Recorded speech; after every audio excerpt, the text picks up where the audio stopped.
I'm Joe Cummings. This is early Thursday morning news with CBC Radio 2. Good morning to you there. Following yesterday's horrific shooting attack in downtown Paris. 12 people were killed in the attack on the offices of the satirical news magazine. Also today in Paris, on the outskirts, a police officer has been shot and killed. For more details, here's the CBC's Now Ayed. Still some questions about what precisely happened early this morning at a metro station in the southern part of Paris, whether that attack on a couple of policemen, which has led to the death of a policewoman, was in any way connected to what happened yesterday at Charlie Hebdo. That's not clear at the moment. But it is clear that this has been a very difficult 24 hours, not just for journalists and for those who are supporters of freedom of expression here, but also for policemen. They lost 2 yesterday in that attack, and again, a policewoman this morning, so it has been a very tough day for them. The latest on the manhunt is that the 2 men have been identified, or 2 of the attackers have been identified, their pictures have been released, and the understanding is that French media are reporting that they may be holed up in some part of northeast France where a raid was underway overnight. What we know is that the manhunt continues and that perhaps they might have been spotted at a petrol station in that area. Again, unconfirmed reports. This is CBC's Now Ayed reporting this morning from Paris. Meanwhile, here in Canada, vigils were held overnight across the country in the wake of the Paris attack. Here's the CBC's Tom Perry.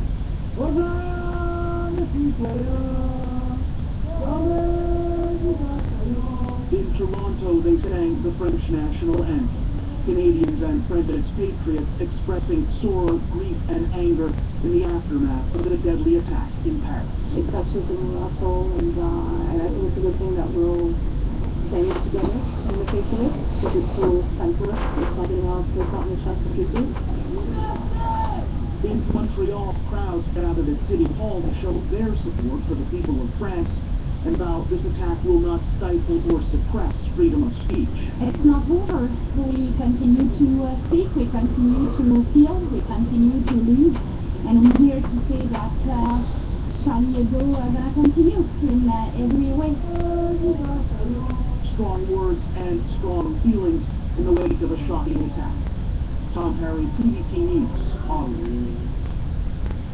Bill Cosby stepped out onto the stage last night in Kitchener, Ontario. Cosby, the veteran comedian, has been accused of multiple sexual assaults dating back decades. And protesters are saying he should have stayed in the United States. CBC's James Murray was at the show.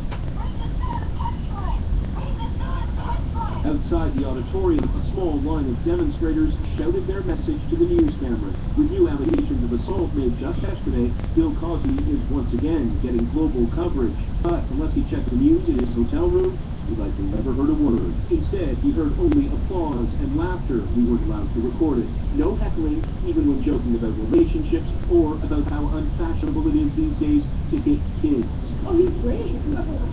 Isn't that surprising you mentioned anything about some of the allegations? No, that's not what he was there for. That's nothing to do with it. But for CBC's This Hour Has 22 Minutes did, approaching the comedian as he was hustled from the building to a waiting vehicle. Hey Bill, congratulations on your first show 2015. Way to start the year off with a bang. Hope it was consensual. The next show is down the highway in London, with all those news cameras moving right along with him. James Murray, CBC News, Kitchener, Ontario. Scientists in the U.S. have found a new antibiotic that may be the next weapon in the fight against resistant bugs. Antibiotics able to defeat serious illnesses in mice. A study published in the journal Nature, researchers are saying it could be used to fight C. difficile and the virus that causes tuberculosis. And that is the CBC News for this hour. I'm Joe Cummings.